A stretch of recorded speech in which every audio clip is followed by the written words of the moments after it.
ज्ञानचंद गुप्ता जी भी हमारे साथ हैं, लगातार बने हुए हैं, हरियाणा विधानसभा के स्पीकर। गुप्ता जी, मैं आपसे भी समझना चाहूंगा, क्या हरियाणा विधानसभा भी इसके बारे में कोई विचार नहीं कर रही? जो डिजिटल का हम जिक्र कर रहे हैं कि डिजिटलाइजेशन हर चीज में हो रहा है, और दूसरी तरफ यह भी कहा जा रहा है कि इस कोरोना के काल में कुछ ऐसी चीजें हुई हैं जो शायद किसी ने सोची भी नहीं थी। तो क्या ये वो दौर नहीं है जब सोचा जाए कि हाँ वाकई डिजिटलाइजेशन होना चाहिए? हमने हरियाणा में देखा है सारा, हिमाचल का मैं जिक्र करूं, वहां पर भी सब कुछ कहीं ना कहीं डिजिटलाइजेशन हुआ पिछले कुछ दौर में। क्या हरियाणा भी इस तरीके से कुछ सोच रहा है या फिर सेशन बुलाना ही पड़ेगा? देखिए गौरव जी, मैं समझता हूं जो आगे आने वाला समय है वो डिजिटलाइजेशन का है, और हमारी जो विधानसभा है वो डिजिटलाइजेशन की ओर आगे बढ़ रही है। ऑलरेडी हमारी 2 मीटिंग जो हैं मिनिस्ट्री ऑफ पार्लियामेंट्री अफेयर्स के साथ हो चुकी हैं, और हम अपनी विधानसभा को जैसे हिमाचल की विधानसभा है उसी प्रकार से ई विधानसभा बनाने के लिए तैयारी कर रहे हैं। कई हमारे जो प्रेजेंटेशंस हो चुकी हैं सरकार के साथ, केंद्र सरकार के साथ भी मीटिंग हो चुकी हैं, और आने वाले कुछ टाइम के अंदर देखेंगे कि हरियाणा विधानसभा भी हिमाचल की विधानसभा की तरह ही डिजिटलाइज होगी। और मैं समझता हूं कि जहां इस सेशन की बात कर रहे हैं, नो डाउट कि ये सेशन डिजिटलाइजेशन तरीके से हो सकता है, लेकिन जब हमारे पास एक अल्टरनेट उपलब्ध है, हम उसको इफेक्टिव तरीके से सोशल डिस्टेंसिंग मेंटेन करते हुए, गवर्नमेंट की सारी गाइडलाइंस को मेंटेन करते हुए हम सत्र कर सकते हैं। तो मैं समझता हूं कि हमें जो आपसी मिलकर के वहां पर सत्र करने के लिए तैयारी करनी चाहिए, और वो हम कर रहे हैं। जहां तक नॉर्म्स की बात है, चाहे वो सैनिटाइजेशन ऑफ द हाउस है, चाहे वो मास्क लगाने की बात है, वो सारी जो इंस्ट्रक्शंस हैं, सारी गाइडलाइंस हैं, उसका हम फॉलो करेंगे। और जो विधानसभा का सत्र है वो निश्चित समय के ऊपर जैसा सरकार चाहेगी वैसा होगा।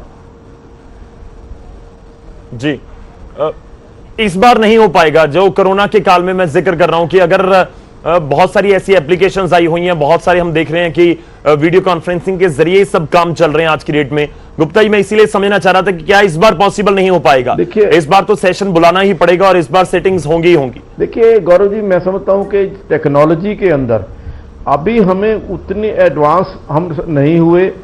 कहीं कहीं कई बार देखने लगता है कि जब हम वीडियो कॉन्फ्रेंसिंग कर रहे होते हैं उसमें बीच में कहीं ना कहीं व्यवधान पड़ जाता है, कहीं ना कहीं बीच में हमारा जो कम्युनिकेशन है वो टूट जाता है। लेकिन सत्र के दौरान अगर इस प्रकार का कोई कम्युनिकेशन गैप बनता है या हम उसको सही ढंग से कर नहीं पाते, तो जो एक मेंबर का राइट है, जो विधानसभा के हमारे सदस्य हैं, उसका जो राइट है वो इन्फ्रिंज होता है, उससे उसका राइट खत्म होता है और वो अपनी बात को सही ढंग से कह भी नहीं पाता।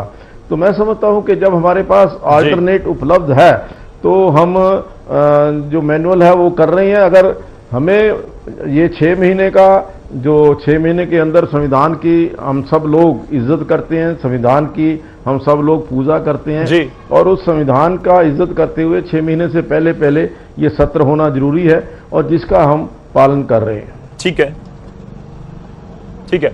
राणा केपी जी लगातार साडे नाल ने। सर, मैं तुहाडे एक होर चीज समझनी चाहना, क्योंकि बहुत सारे विधायक भी कोरोना दे पॉजिटिव निकले ने। एक दिन पहले ही डॉक्टर हरजोत कमल जिहड़े हैगे ने मोगा तो विधायक कांग्रेस दे, वो भी कोरोना पॉजिटिव निकले ने। की रूपरेखा रहेगी सर? मैं भी समझना चाहना कि जिहड़ी ये सिटिंग्स दा अरेंजमेंट्स किया जा रहा है, या तुसीं कह रहे हो कि सैशन होएगा ही होएगा, कि कोई डॉक्टरां दी टीम दी सलाह भी है इस दे विच, ते दूजा कोई टेस्ट नूं लैके किवें स्क्रीनिंग होएगी विधायकां दी, उहनां दे नाल जिहड़े उहनां दे सिक्योरिटी दे लोक हुंदे ने, जिहड़े सकत्तरे दे विच होर इंप्लॉयज हुंदे ने, इस लोग भी समझना चाहते होंगे कि इन्ने ज्यादा उत्थे लोग पहुंचणगे कि आखिर वो किवें पूरा जिहड़ा डेकोरम रखिया जाएगा? मैं नहीं समझदा ये चिंता का विषय है जिहड़ी गल तुसीं कर रहे है। जदों मैं एक बार ये गल कहती कि जो कुछ भी किया जाऊगा मिनिस्ट्री ऑफ हैल्थ दिया जो गाइडलाइंस हैं गवर्नमेंट ऑफ इंडिया दिया, बिल्कुल उन्होंने मद्देनजर रख दिया जाएगा, और साडी कबल तौर पर आई है। लेकिन फिर भी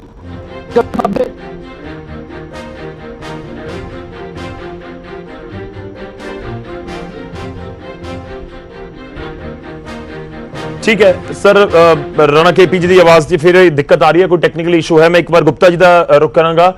गुप्ता जी, मैं ये भी समझना चाहूंगा आपसे, जो मैं सवाल कर रहा था, देखिए बहुत सारे विधायकों का नाम आता है पंजाब के जो कोरोना पॉजिटिव हैं। हम देख रहे थे जो सेक्रेटरीट की बिल्डिंग है वहां पर भी कुछ एम्प्लॉयज पॉजिटिव हो गए थे। इस चीज को कैसे निपटा जाएगा, क्योंकि विधायक पहुंचेंगे हर एक जिले से, वो कोई भी जिला हो, चाहे वो गुरुग्राम हो जहां पर बहुत सारे इस समय कोरोना के मामले हैं, फरीदाबाद हो, रोहतक हो, जो बहुत ज्यादा प्रभावित हैं, वहां से भी लोग आएंगे, वहां के जो विधायक हैं वो भी पहुंचेंगे।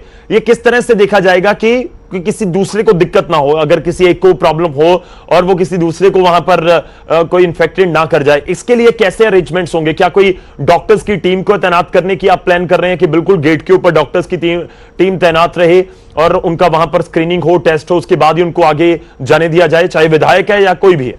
हाँ, देखिए गौरव जी, ये बिल्कुल सही है कि जहां एंट्री पॉइंट है, जहां से हम विधानसभा के परिसर में एंटर करेंगे, वहां पर डॉक्टर्स की टीम भी होगी, स्क्रीनिंग भी होगी, सैनिटाइजेशन भी होगी। उस दृष्टि से वहां उसके पूरे इंतजाम किए जाएंगे। और दूसरा, जहां तक दूसरे लोग साथी आने वाले हैं, हम सभी से रिक्वेस्ट करेंगे कि केवल विधायक ही विधानसभा परिसर के अंदर आएं और वो अपने इस विधानसभा सत्र के अंदर भाग लें। और जो उनके साथ उनका स्टाफ है या उनका जो गनमैन है या बाकी का स्टाफ है, उनकी एंट्री विधानसभा के अंदर बिल्कुल नहीं होगी। और जहां तक हमारे विधानसभा का स्टाफ है, वो ऑलरेडी हम 2 या 3 बार मतलब उन विधानसभा के स्टाफ की सैनिटाइजेशन का, उनकी पूरा हम उनके जो ऑफिस है उनकी सैनिटाइजेशन पूरी तरह से करवा रहे हैं। उस बात का हम पूरी तरह से ध्यान रखेंगे और जो भी सदस्य आएंगे, मेंबर आएंगे, उनकी पूरी स्क्रीनिंग टेस्टिंग के बाद ही उनको विधानसभा भवन के अंदर एंट्री दी जाएगी। ठीक है सर, ये सेशन के ऊपर हुआ, हालांकि मैं थोड़ा सा इससे हटकर एक सवाल जरूर पूछना चाहता हूं, अगर आप उसका जवाब दें। आरटीआई को लेकर जो आरटीआई डाली गई थी, जगह को लेकर 60-40 का जो पूरा रेशो है उसको लेकर, कि दस्तावेज हरियाणा के पास नहीं है, पंजाब कह रहा है कि दस्तावेज नहीं है जी, कुछ नहीं है, हम 1 भी इंच जमीन नहीं देंगे। अगर आप इसके ऊपर कोई कमेंट कर पाए, दस्तावेजों के बिना कैसे हरियाणा आगे की लड़ाई लड़ेगा सेक्रेटरीट में? देखिए सचिवालय में गौरव जी, अगर कहीं ऐसी आरटीआई की इंफॉर्मेशन किसी ने दी है तो वो गलत दी है। हमारे पास सारे डॉक्यूमेंट्स हैं। उस जो बैठक है, उस मीटिंग की पूरी कार्रवाई हमारे पास है, जिस मीटिंग के अंदर ये निर्णय हुआ था कि 60% हिस्सा पंजाब को और 40% हिस्सा हरियाणा को मिलेगा। और कौन कौन सा हिस्सा, कौन कौन से रूम्स, कौन कौन सी जगह हरियाणा के पास रहेगी, कौन सी जगह पंजाब के पास रहेगी। इवन हमारे पास जो प्रोसीडिंग्स हैं उस मीटिंग की, उसके अंदर रूम नंबर दिए गए हैं, कमरा नंबर दिए गए हैं कि फलां कमरा पंजाब का होगा, फलां कमरा हरियाणा का होगा। और उसी के मुताबिक जो मैंने बात कही है, आदरणीय केपी सिंह जी से मिलकर के मैंने रिक्वेस्ट की थी कि आओ हम एक टेबल के ऊपर बैठ करके जो हमारे कमरे हैं या जो जगह है, उस जगह को आप हमें दे दो। क्योंकि बहुत देर से आज जो स्थिति ऐसी है कि हरियाणा विधानसभा के अंदर जो हमारे कर्मचारी हैं, जो हमारे मंत्री हैं, जो हमारी कमेटीज है, उनकी मीटिंग भी करना मुश्किल हो गया है। और इस कारण से हमने रिक्वेस्ट की कि जो हमारा हिस्सा है, जो हमें लगभग 50 साल पहले मिल जाना चाहिए था, आज तक नहीं मिला। टेबल के ऊपर बैठ करके हमारे पास जो डॉक्यूमेंट्स है हम दिखा देंगे, उनके पास जो डॉक्यूमेंट्स है वो दिखा देंगे। और उसके पश्चात कोई बड़ी बात नहीं है कि आपस के अंदर, पंजाब हमारे बड़े भाई हैं, जो राणा जी हैं वो मेरे बड़े भाई हैं, और हम बैठ करके उसको सुलझा सकते हैं। तो मैंने तो आदरणीय केपीएस राणा जी से रिक्वेस्ट की थी कि मैं अब भी रिक्वेस्ट कर रहा हूं आपके माध्यम से कि आओ हम बैठ करके टेबल के ऊपर इस समस्या का समाधान करें। ठीक है जी, चलिए शुक्रिया सर, बहुत बहुत धन्यवाद हमारे साथ जुड़ने के लिए। आपने बहुत तफसील से इन चीजों के बारे में जानकारी दी है। खासतौर पर अगर हम जिक्र करें, जो अंत में आपने कहे कि दस्तावेज सारे हमारे पास मौजूद हैं। शुक्रिया राणा केपी जी, ਤੁਹਾਡਾ ਵੀ ਬਹੁਤ-ਬਹੁਤ ਧੰਨਵਾਦ ਸਾਡੇ ਨਾਲ ਜੁੜਨ ਦੇ ਲਈ। ਤਾਂ ਸਪੀਕਰ ਪੰਜਾਬ ਵਿਧਾਨ ਸਭਾ ਦੇ ਰਾਣਾ केपी ਜੀ ਸਾਡੇ ਨਾਲ ਸਨ ਤੇ ਗਿਆਨਚੰਦ ਗੁਪਤਾ ਜੀ ਹਰਿਆਣਾ ਵਿਧਾਨ ਸਭਾ ਦੇ ਸਪੀਕਰ ਨੇ, ਉਹ ਵੀ ਸਾਡੇ ਨਾਲ ਮੌਜੂਦ ਸੀ। 2 ਇਸ਼ੂਜ਼ ਨੇ, ਇੱਕ ਤਾਂ ਵਿਧਾਨ ਸਭਾ ਦੇ ਵਿੱਚ ਥਾਂ ਨੂੰ ਲੈ ਕੇ ਰੇੜਕਾ ਦੋਵੇਂ ਸੂਬਿਆਂ ਦੇ ਵਿਚਾਲੇ ਚੱਲ ਰਿਹਾ ਹੈ, ਜਿਵੇਂ ਹੋਰ ਬਹੁਤ ਸਾਰੇ ਇਸ਼ੂਜ਼ ਤੇ ਹੈ, ਤੇ ਦੂਜੇ ਪਾਸੇ ਜਿਹੜਾ ਸੈਸ਼ਨ ਸੱਦਿਆ ਜਾ ਰਿਹਾ, ਸੈਸ਼ਨ ਤਾਂ ਸੱਦਿਆ ਜਾਏਗਾ ਇਹ ਬਹੁਤ ਕਲੀਅਰ ਹੋ ਚੁੱਕੀ ਹੈ। 3 ਤਰੀਕ ਤੋਂ ਪਹਿਲਾਂ ਪੰਜਾਬ ਵਿਧਾਨ ਸਭਾ ਦਾ ਸੈਸ਼ਨ ਸੱਦਿਆ ਜਾਏਗਾ। ਹਾਲਾਂਕਿ ਉਹ ਜ਼ਰੂਰ ਕਹਿ ਰਹੇ ਨੇ ਕਿ ਜੋ ਵੀ ICMR ਦੀਆਂ ਗਾਈਡਲਾਈਨਸ ਨੇ ਉਸ ਦੇ ਮੁਤਾਬਿਕ ਹੀ ਇਹ ਸਾਰੀਆਂ ਗਾਈਡਲਾਈਨਸ ਨੂੰ ਫੋਲੋ ਕੀਤਾ ਜਾਏਗਾ। ਅਸੀਂ ਇੱਕ ਛੋਟੇ ਜਿਹੇ ਵਕਫੇ ਦੇ ਲਈ ਰੁਕ ਰਹੇ ਹਾਂ। ਵਕਫੇ ਤੋਂ ਬਾਅਦ ਜਦੋਂ ਵਾਪਸ ਆਵਾਂਗੇ ਗੱਲ ਪਾਣੀ ਦੀ ਹੋਏਗੀ। ਪੰਜਾਬ ਦੇ ਵਿੱਚ ਕੀ ਪਹਾੜਾਂ ਦਾ ਪਾਣੀ ਯਾਨੀ ਕਿ ਪਹਾੜਾਂ ਦੀ ਬਰਸਾਤ ਮੁਸੀਬਤ ਨੂੰ ਵਧਾ ਸਕਦੀ ਹੈ, ਇਸ ਦੇ ਉੱਤੇ ਚਰਚਾ ਹੋਏਗੀ ਛੋਟੇ ਜਿਹੇ ਬ੍ਰੇਕ ਤੋਂ ਬਾਅਦ।